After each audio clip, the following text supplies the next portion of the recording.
What are the problems of storing and transferring propellant? Some of the key hurdles that need to be overcome besides the launch price is cryogenic fluid management technology, the ability to store propellant on orbit for a long time, the ability to transfer it in a zero-G environment from the propellant carrier, that is the thing that's delivering the propellant from the Earth to the depot, as well as the ability to transfer it from the depot to the Earth departure stage and then into the lunar descent module for use at the moon. So basically 3 things are keeping us from going forward right now. The hurdles are the low launch price that's needed for delivering the propellant to orbit, the cryogenic fluid management to keep it cold and ability to transfer it, and then the long-term customer contract. I think that the timeline is very possible to have this in place by the time the first human lunar mission occurs in NASA's timeline, which is 2018. The beauty of the approach we've taken is that we don't need to be in the critical path for the NASA architecture. Since the NASA elements are expendable, the capability to receive propellant by NASA could be incorporated at any stage in their architecture and their missions to the moon. From a technology readiness standpoint, I think the cryofluid management technology in zero-G is probably in the 4 to 5 range.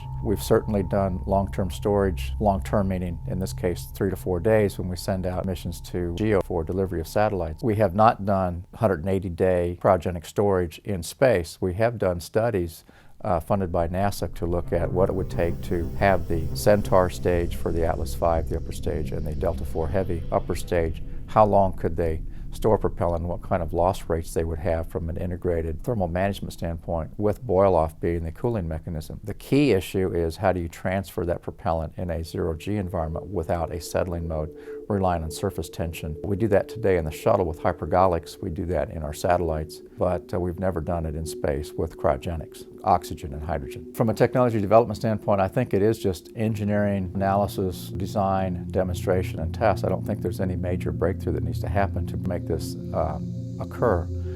We just have to put our mind to it and establish a program to go do that.